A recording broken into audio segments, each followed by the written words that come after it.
What else? Ayan, oh, grabe ito. This is abundance of money, wealth, riches. Um, ito guys, nakikita natin na magiging competitive kayo. Palaban. Pag sinabing competitive guys, palaban. Palaban kayo ngayong bagong taon. Parang, yun nga, competitive palaban. Gusto nyo kasing magbago yung buhay nyo for the better. And kung marami kayong takot, in the past, kung marami kayong duda, marami kayong agam-agam,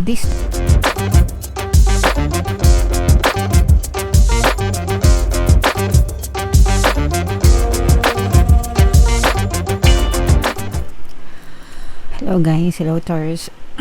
Welcome back to Pinoy Pixie Tarot. Ang pamagat ng episode natin for tonight is bagong taon, guys.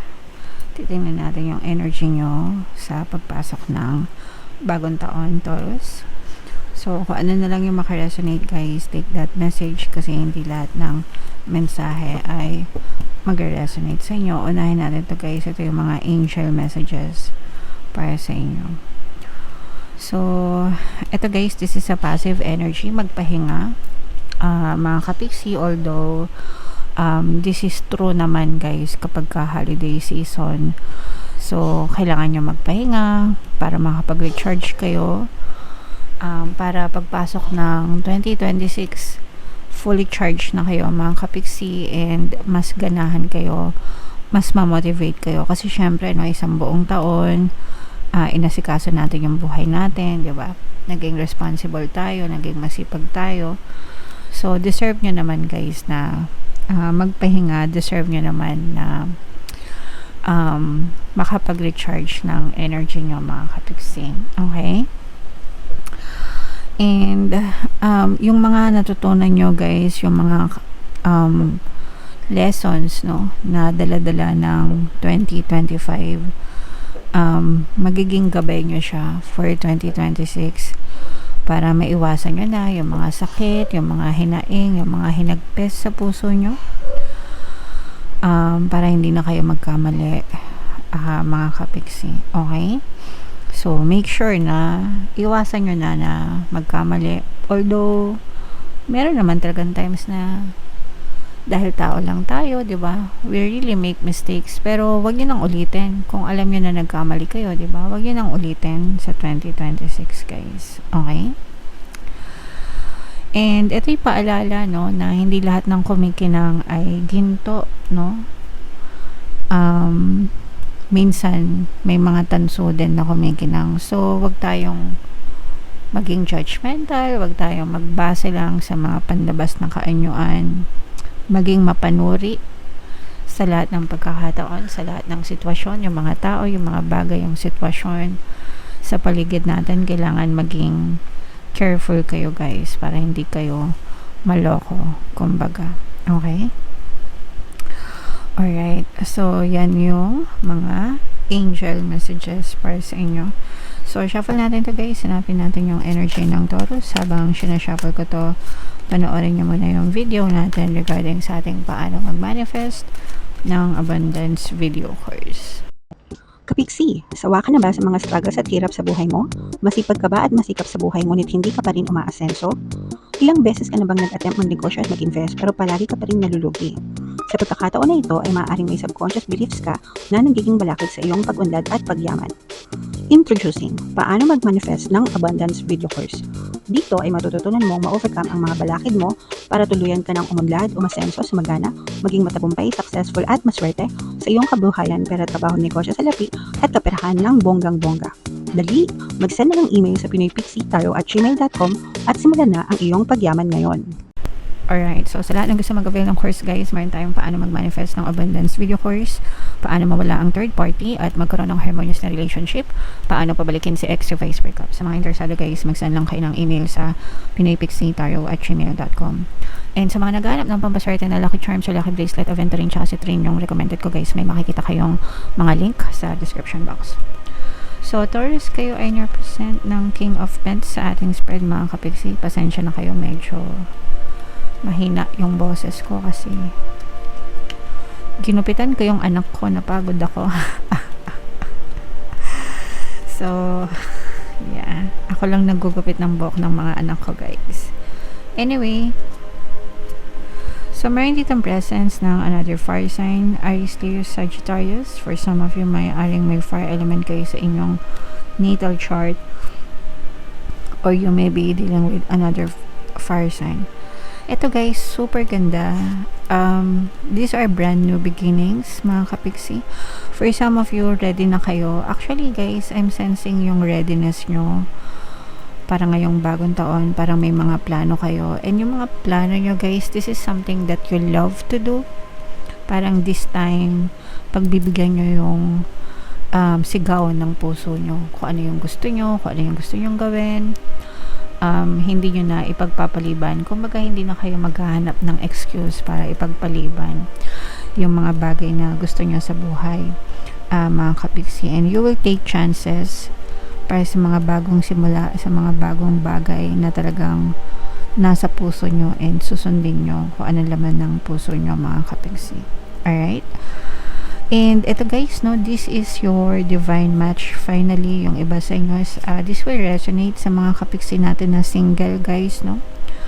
You will meet your divine match, guys, no. Ibig sabihin ng divine match, kung sino talaga yung kaloob ng divine spirits para sa inyo. So this may be your soulmate or twin flame, guys, pero maaari mong makilala siya ngayong bagong taon or ngayong 2026, mga kapiksi. So, imain-main nyo na to, syempre. Sa mga single guys, para talagang makilala nyo na yung the one. Ito'y kabiyak ng inyong puso, mga kapiksi, no? Kabiyak ng inyong puso, guys. May mamamanifest kayo sa mga kapiksi natin na mag-a-abroad, no? Lalabas ng bansa, mag-a-abroad, magta-travel. Mamamanifest nyo yan, guys, ngayong New Year. Yung iba sa inyo guys, parang late kayo magsa-celebrate ng New Year, ng travel. Kumbaga hindi kayo makikisabay sa holiday rush.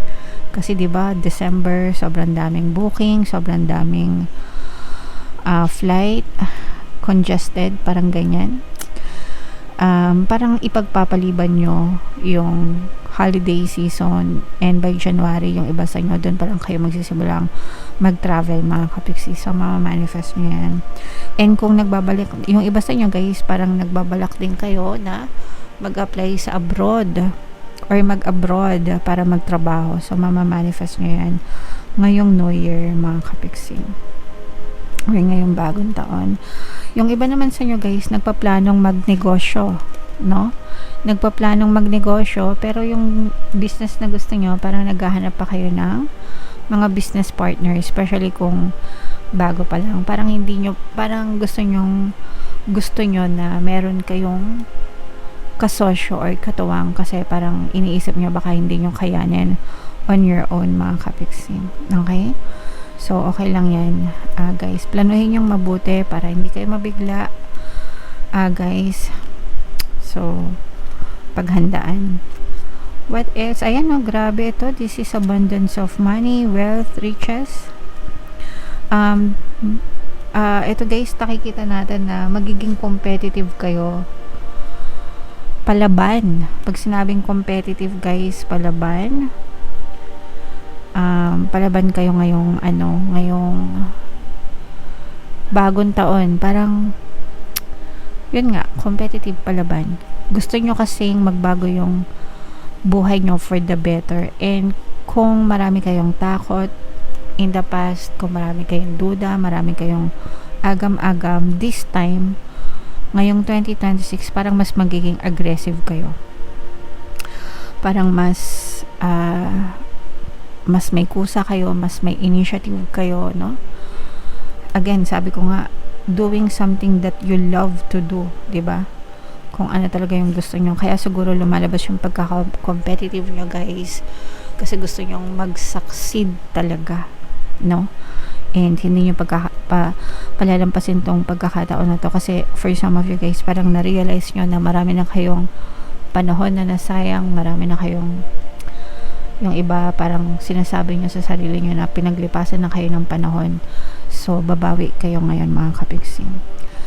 So, this is abundance of money, wealth, and riches. And ito yung mga positive changes. So, dito kayo papunta, guys. Dito kayo papunta sa more money, more blessings na ito. Kasaganaan ito, mga kapiksi. Okay? So, grabe nakaka-excite. Na-excite ba kayo, Taurus? Ako na-excite ako para sa inyo, lalo na dun sa divine match. Ay, kilig-kilig ka na naman. Kinikilig na naman yung iba sa inyo, mga kapiksi. So, bunot lang tayo ng isa pang card para sa inyong additional na mensahe.